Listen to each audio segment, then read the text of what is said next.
Namaste all. Welcome to First Language English Class 9. Today we are going to have Unit 8, The Storyteller by Saki H.H. Munro. Children always like journeying, but very soon they get bored, but one cannot stop the journey. One has to engage the children or else they start disturbing the people around. Think of different ways of engaging the attention of the children for a few minutes and share your thoughts with your friends. Let's see what are all the activities that are to be given to the children to engage them in the work. And the most important thing what we can do with the children is storytelling. Why are we talking all this about children? Yes, it's all about keeping the children, the little tots, engaged. Otherwise, they become distractive and they become very, very mischievous. Right? Let's see. Let's know about our author, Hector Hughes Munro, 18 December 1870 to 14 November 1916. Better known by the pen name Saki and also frequently as H.H. Munro, was a British writer whose witty, mischievous and sometimes macabre stories satirized Edwardian society and culture. He is considered a master of the short story and often compared to O. Henry and Dorothy Parker. Influenced by Oscar Wilde, Lewis Carroll and Kipling. He himself influenced A. Milne, Noel Coward and P.G. Wodehouse. In this particular lesson, we are going to deal about a storyteller. See how in the following story an aunt and a bachelor try to pacify the restless children. Find out who is the gifted storyteller here. Shall we go? Yes. Storyteller by Saki. And here into the lesson. In this lesson, The Storyteller is a short story by Saki. Especially, this is a story within a story. Let's know the character of the story as well as within the story. Fine. Look at these pictures. You will be getting them again. Yes. The aunt. The aunt is a nameless character that Saki does not offer a description of. She accompanies her nephew and two nieces on a train ride. She is not very good with the children. She challenges the bachelor to tell a better story. The aunt is a rather flat character, posing as a conventional authority figure. Cyril. Cyril is one of the three children accompanied by their aunt in the carriage. He is the only character in the storyteller that actually has a name.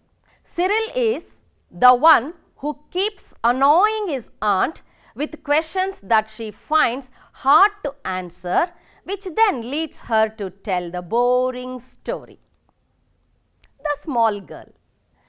The bigger of the small girls listens to the aunt's story and challenges its ending. Afterwards, she declares it was the stupidest story she ever heard. The smaller girl. The smaller of the small girls starts to recite On the Road to Mandalay, more precisely the first line of the poem. When the aunt starts telling her the story, smaller girl listens for a while, but she quickly loses interest and starts to recite the poem again. The bachelor. The bachelor is a man who just happens to be in the same carriage as the rest of the characters After the aunt finishes telling the children her story with no success at keeping them quiet, he points out her story's flaws. As a result of that, he is challenged to tell a better story. The children find this story more entertaining and they also appreciate its realness. Bertha.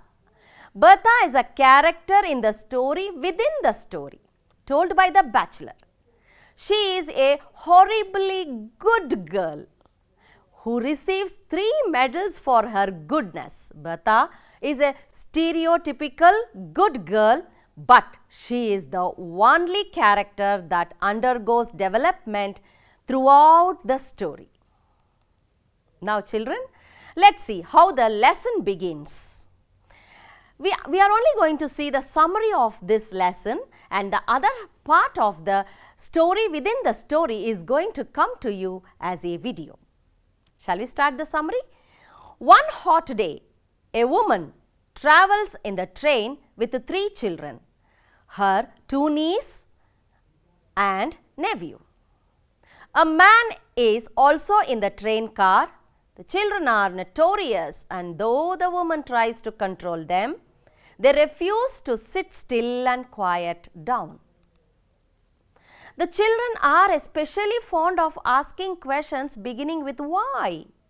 The aunt does not have good answers to these questions, which both she and the children see. The man in the train car is annoyed by the children and scowls at all of them. In turn, the aunt decides that he is a mean, unfriendly man. The aunt begins to tell a story about a little girl who was good. The little girl made a lot of friends, and these people save her from a wild bull because she is good. The children interrupted the story to ask more curious, humorous questions such as, would they have saved her if she hadn't been good? Which the aunt is again unable to answer well. Children call the story stupid.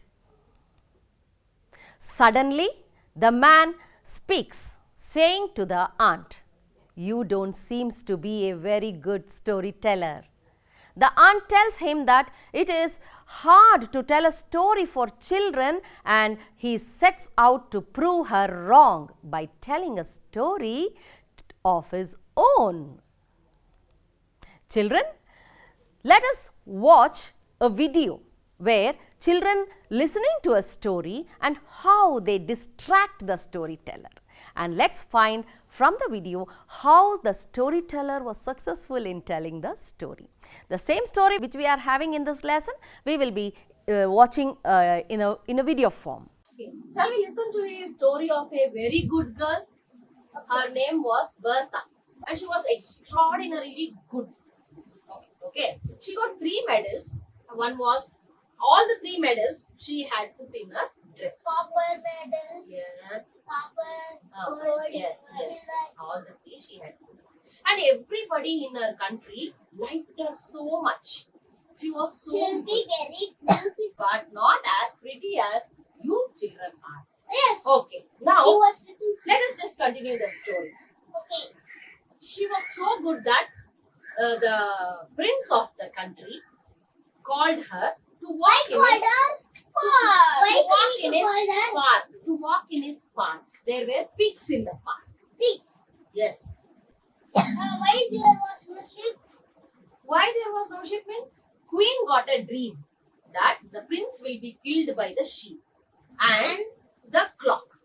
So in the palace, in the park, there was no sheep, and in the palace there was no clock. Okay. So Why is in the palace? because the queen was afraid that the prince will be killed. Okay. Then Bertha was allowed to walk in the park. When she was walking in the park, she was feeling so happy.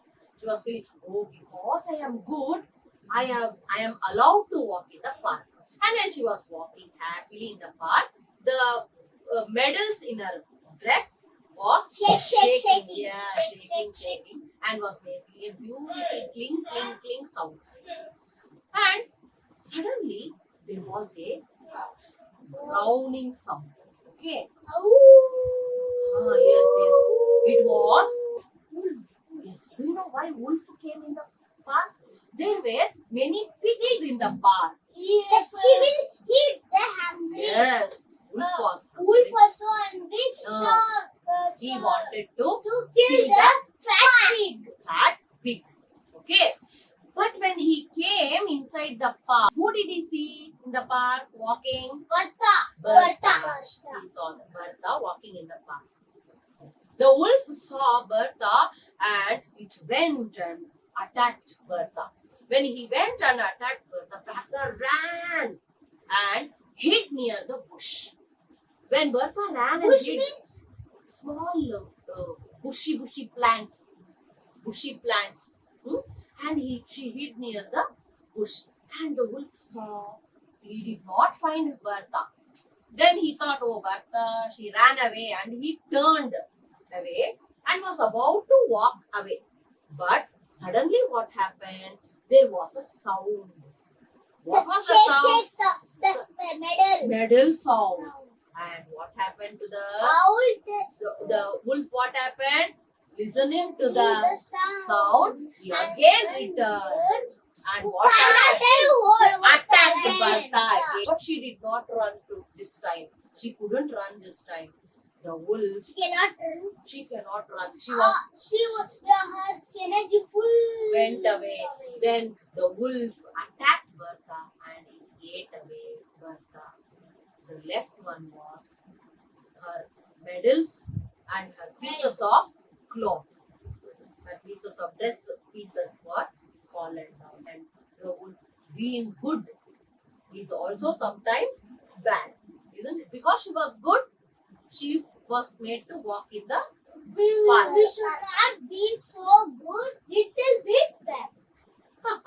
Yes, we must not be too good. So good that danger will occur. Anyway, did you like this story? Yes! Okay then. The story is but the story. But Now children, that you have watched the video and you have also watched how the children were so much distracted by asking the questions, by asking number of questions to the storyteller, but still the storyteller kept on the way by taking the story forward and completing the story. Let's move to the glossary part of our lesson. And here it is a sentence given. It was a sultry summer afternoon and we were walking home. The sultry is a word used in this lesson and the meaning of sultry is uncomfortably warm, hot, humid. Degaya, garam. Next, persistent rain affects our daily routine. Here the word persistent is continuously. We'll see the meaning of persistent, doing something continuously. Here the children in the story, they were continuously distracting and they were asking questions continuously. Nirantara, nirantar. Fine. Let's see the other word. I never smack my children. And here we have used it in this sentence form. The word smack means to hit forcefully. Fine. Appalisuvike, chatak se marna. Next one. He was reluctant to talk to her. The word reluctant means unwilling. Manasillada, asantrisht. The next word, factious, stupid. Let's see the usage. The factious king fell into the trap of the lady with the donkey. Mankutana, buddhiheen. Yes. Let's see which is the word we are going to know.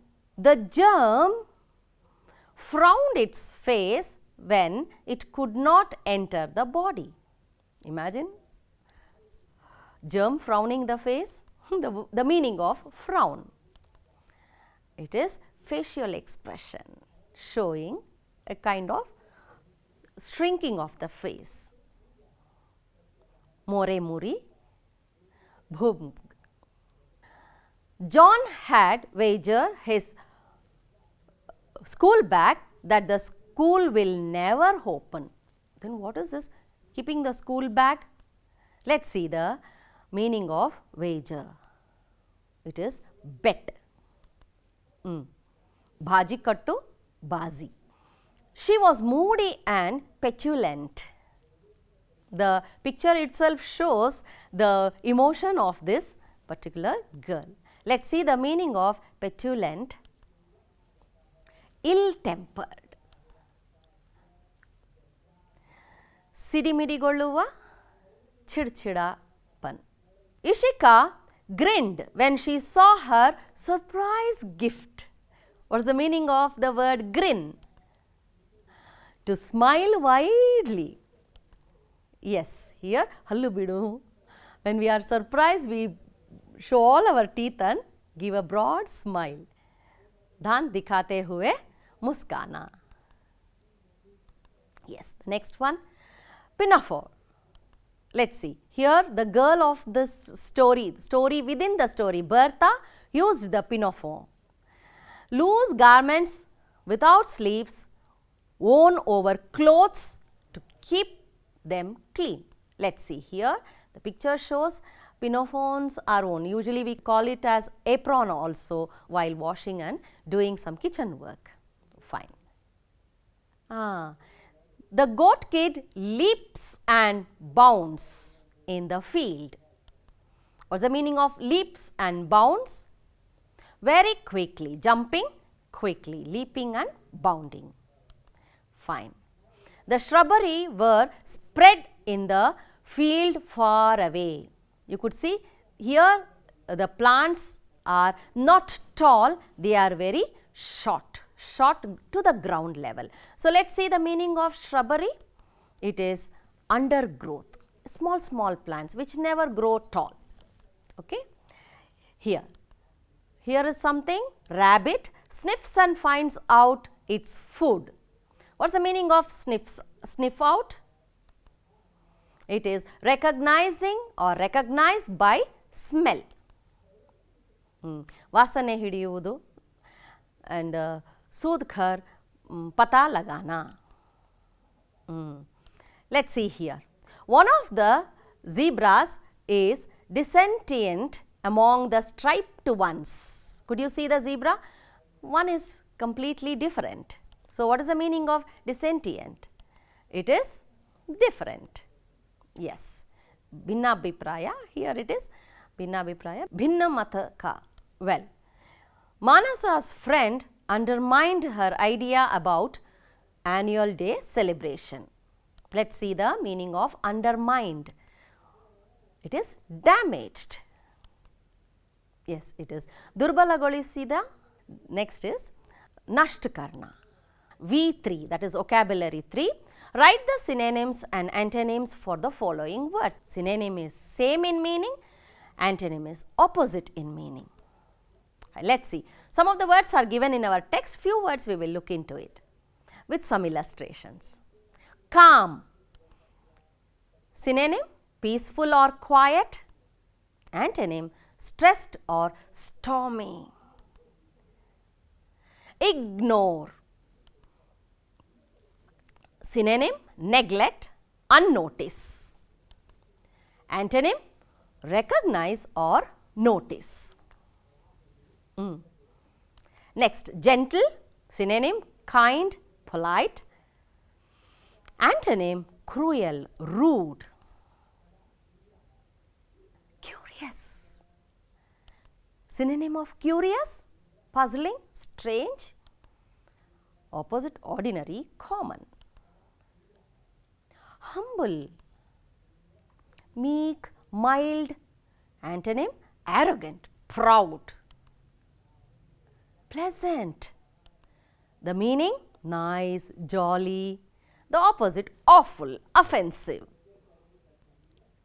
Dignified, noble, courtly. Antonyms are undignified, ignoble. Charming, delightful, pleasing. Antonym, charmless or repulsive. Let's see the next exercise. Now, here when we refer to past tense, the word always come to us is ed forms. Fine. Now, let's listen to the reading of the following words. Carefully listen and let's just find out what are the changes while we are reading these and how the pronunciation goes. Asked, wanted, decided, moved, learned, labeled, looked, liked, knitted, baked, bagged, crowded, gathered, chanted, bombed. Did you find the difference? In all these words there are ed, but still, could you find the difference in the pronunciation of the ed part? Let's know more about this. Note the past marker ed getting pronounced as t, d, id. When we read the previous clipping, we found the differences. Fine.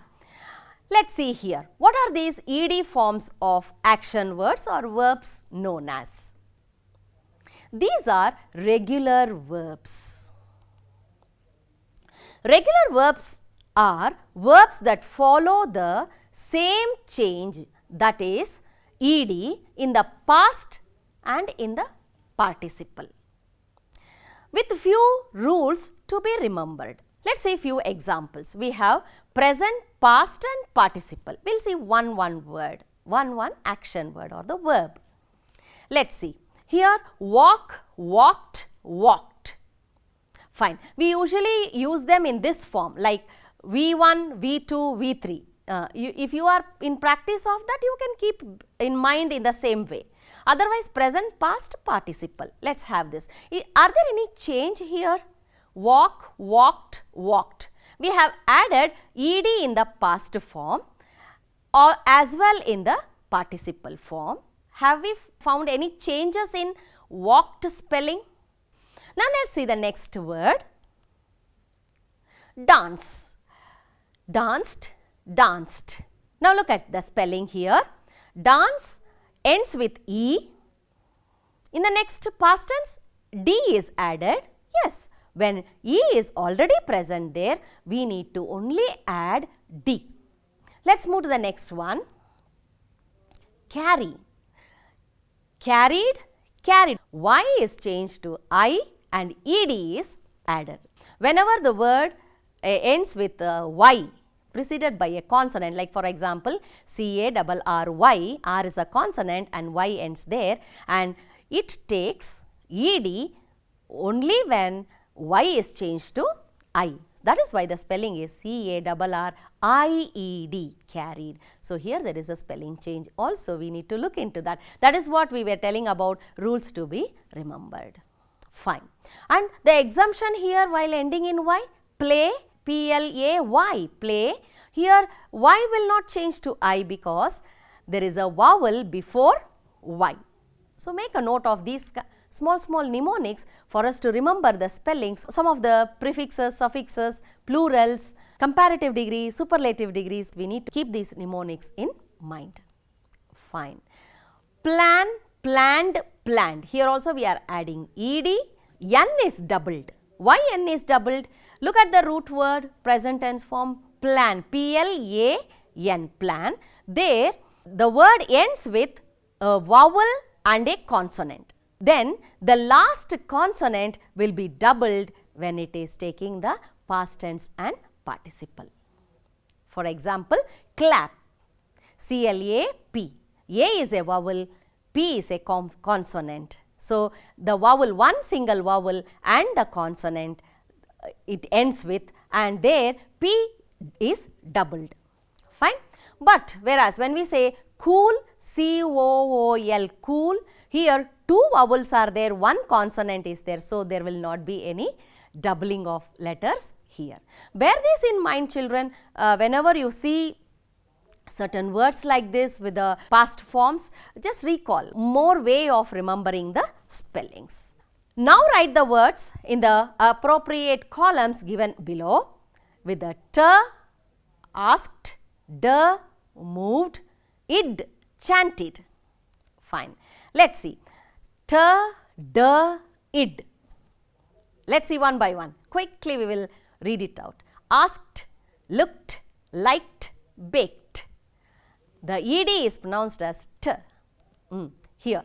Moved, learned, bagged, gathered, bombed. D sound. Now it is id sound. Wanted, decided, knitted, crowded, chanted. Id sound. We are going to do a little more of learning about it, that is t with ed. Please read through this one. Next, k, that is shocked, and read through this one. F, laugh. Okay, it must be laughed. Fine. Push, sh sound, pushed, and many other sh ending words. Ch ending word, branch, branched. Many more words. Dance, sir. C, after C if there is a E, it is sir sound, and yes also takes the sir sound. Danced, a roast. Take a look at it. Let us see id sound, ed. T. When the verb ends with t, it takes id sound.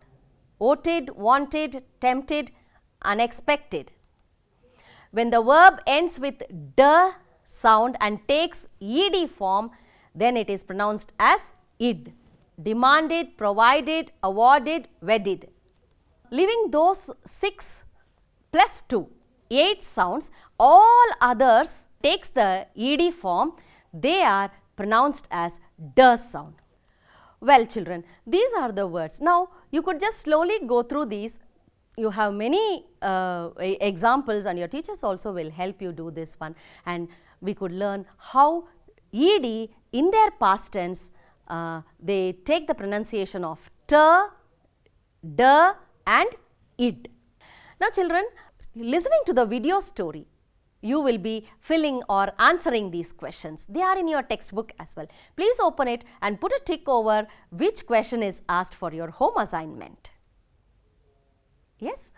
Now, here are few words which we did it. This exercises we did it. Read the following words aloud. Note the past marker ed getting pronounced as t, d, id. Now, these are the words, and you are going to make 3 columns and put which are the words that come under t, d and id. Yes. Children, we have come to the end of this lesson. I hope you had a nice time listening to this lesson, and maybe you have to read the lesson again, the story again with the beautiful expressions and pronunciations and beautiful words being used in the story by the bachelor from this story, and read the story again and again. It inspires us. Fine, children, and this is the end. Thank you for being with me, children. Take care and be safe. Thank you.